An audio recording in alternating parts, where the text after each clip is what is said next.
शुक्र है, शनि है, आपको कोई भी ग्रह परेशान कर रहा है, आपके जीवन में कोई ग्रह, महापुराण की कथा कहती है यदि राहु है, केतु है, शनि है, मंगल है, बुध है, शुक्र है, शनि है, आपको कोई भी ग्रह परेशान कर रहा है, आपके जीवन में कोई ग्रह अगर अनिष्टकारी है, आपके जीवन में अगर कोई ग्रह अनिष्टता प्रदान कर रहा है, तो निवेदन है शंकर के मंदिर में जो कलश लेकर आप जाएं, जल लेकर जाएं, उस कलश में मात्र अक्षत के 2 दाने डालकर ले जाएं, मात्र 2 अक्षत के दाने।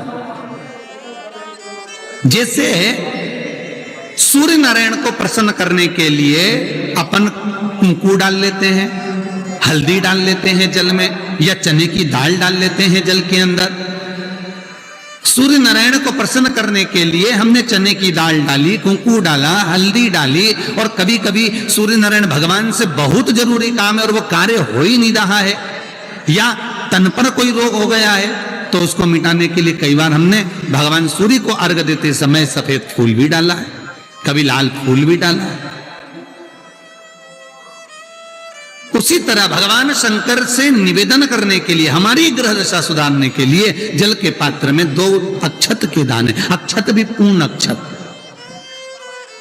पूर्ण अक्षत, खंडित नहीं, पूर्ण अक्षत भगवान शंकर को समर्पित कर। और बाबा भोलेनाथ को जब हम जल समर्पित करें तो राहु, केतु, मंगल, शनि, शुक्र, बृहस्पति जितने ग्रह हैं सब अनुकूल हो जाते हैं महाराज, सब। इतना बड़ा दर्पण जिसमें मुंह देखते हो, मुख, इतना बड़ा दर्पण लिया।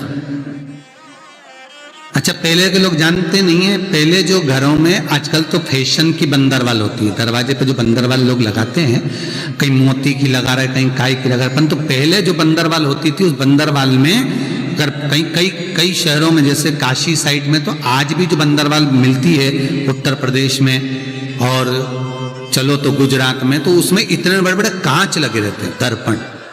उसका क्या महत्व है, उसकी मूलता क्या है?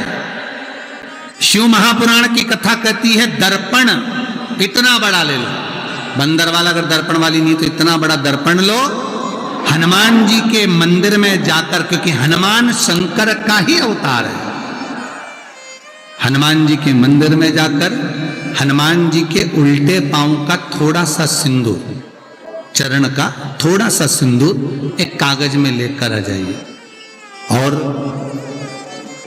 हनुमान जी के छोटे भाई, हनुमान जी 6 भाई हैं, उसमें गतिमान, हनुमान जी के छोटे भाई गतिमान का नाम लो, और गतिमान का नाम लेकर उस दर्पण पर सिंदूर से त्रिशूल बना दो, सिंदूर से त्रिशूल बनाकर उस दर्पण को घर के बाहर, दर्पण का मुख बाहर की ओर, ऐसे बाहर की ओर मुख कर कर दर्पण को घर के बाहर या दरवाजे पर, बिल्डिंग पर, ऊपर जाली में, फ्रंट में, कहीं पर भी उसको लगा दीजिए।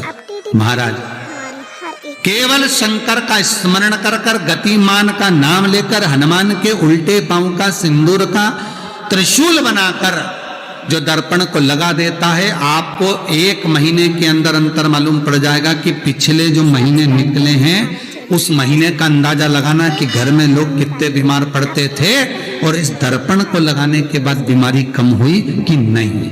नहीं हो कम तो ठंडा कर देना, क्या जा रहा है, पर करके जरूर देखना, विश्वास रखकर करोगे, भगवान शिव का अनुमोदन कर कर, भगवान शंकर पर विश्वास रखकर करोगे तो बीमारी घेर नहीं सकती। अकाल मृत्यु हो मरे जो काम करे चंडाल का, काल उसका क्या बिगाड़े जो भक्त हो महा काल का। शंकर की आराधना करने वाला, शिव का स्मरण करने वाला, शिव का निवेदन करने वाला, शिव अर्चना में डूबने वाला, शिव का अनुमोदन करने वाला कभी दुखी नहीं हो सकता। बन सके तो बेलपत्र और समी पत्र शंकर को चढ़ाना है, 5 बेलपत्र 11 समी पत्र। बन सके 108 चावल के आखे दाने ओम नमः शिवाय जप कर शिव को समर्पित करना। महाराज दुख तकलीफ ज्यादा है, रोग बीमारी ज्यादा है, तो पानी में लाल चंदन घोलकर, लाल फूल डालकर, बेलपत्री के पेड़ के नीचे। कई लोग कहते हैं गुरुजी क्या दूध चढ़ाना जरूरी है शंकर पर? कई लोग कहते हैं गुरुजी क्या दही चढ़ाना जरूरी है शंकर पर? शहद चढ़ाना जरूरी है? घृत चढ़ाना जरूरी है? शक्कर चढ़ाना जरूरी है? शिव महापुराण की कथा कहती है 5 चीजें शंकर भगवान पर चढ़ती है। दूध अर्थात घर में लक्ष्मी की वृद्धि करता है, इसलिए चढ़ाया जाता है। दही शंकर भगवान पर इसलिए चढ़ाते हैं क्योंकि यह परिवार को जोड़ता है। जिसके परिवार में क्लेश ज्यादा होता है, जिसके परिवार में आपस में तकरार ज्यादा होता है, उसको दही जोड़ता है।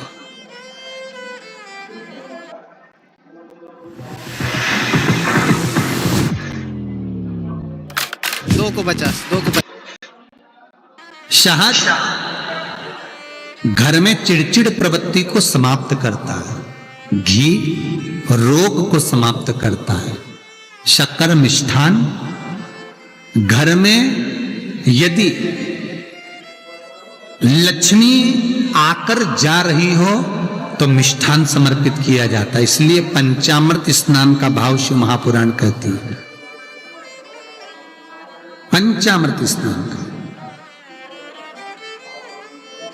भगवान, इसलिए 5 चीजें शंकर को समर्पित हैं। दूध, दही, घृत, शहद, शक्कर अर्थात मिष्ठान। शक्कर से मूलतः यहां शिव महापुराण में शक्कर नहीं लिखी है, मिष्ठान।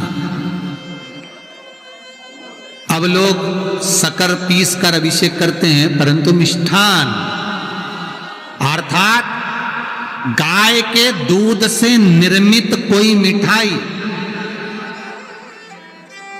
और उस मिठाई से भगवान शंकर का अभिषेक। अब लोग भले शक्कर रखने लगे शंकर जी के अभिषेक में, पर यहां शक्कर नहीं लिखा है, यहां मिष्ठान।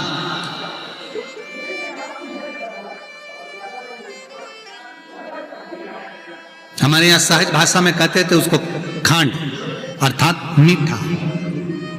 भाव भगवान शंकर को समर्पित हो। वेद और शास्त्र कहते हैं कि भगवान का यदि कोई प्रसाद बनता है, जन्माष्टमी के समय पर आप भगवान के लिए पंजेरी बनाते हो, भगवान के लिए सुंदर हरीरा बनाते हो, लड्डू बनाते हो, तो भगवान के प्रसाद में गोंद नहीं डलती।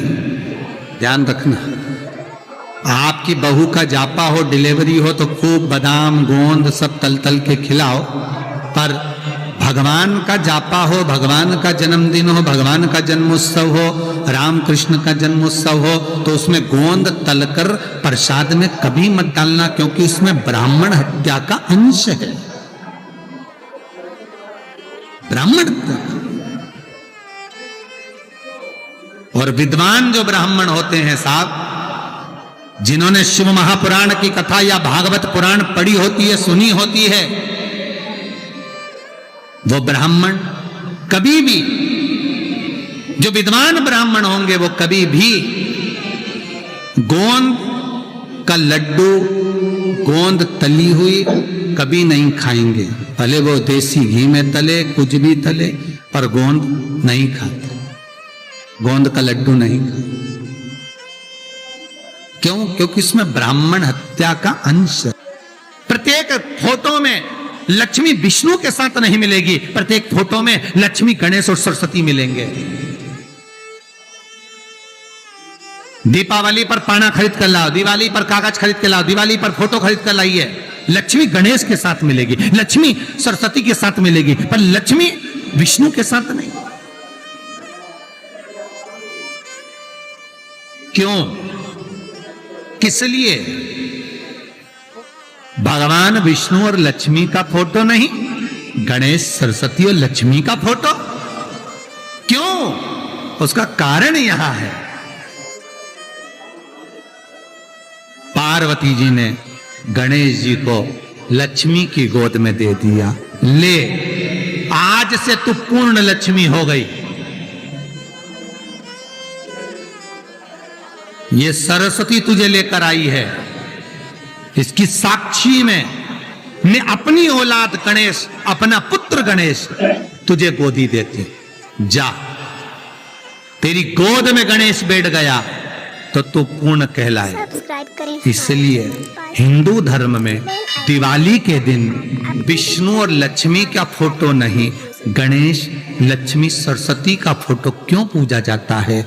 लक्ष्मी भगवान विष्णु के साथ अगर रहेगी तो अपूर्ण मानी जाए। स्त्री की संतान नहीं तो अपूर्ण है, पूर्ण हो गई जब संतान गोदी आ गई। संतान गोद आ गई है तो वो पूर्ण है। भगवान विष्णु के साथ लक्ष्मी की पूजन इसलिए नहीं होती दिवाली पर, क्योंकि लक्ष्मी अगर नारायण के साथ है तो वह पूर्ण कहलाएगी, और लक्ष्मी गणेश जी के साथ अगर बैठी है तो वो पूर्ण कहलाएगी। और दुनिया के लोगों को अपूर्ण लक्ष्मी नहीं चाहिए, दुनिया के लोगों को भरपूर पूर्ण लक्ष्मी चाहिए, जो संपदा से परिपूर्ण हो, वैभव सत्ता से परिपूर्ण हो। श्री शिवाय नमस्तुभ्यं, श्री शिवाय नमस्तुभ्यं।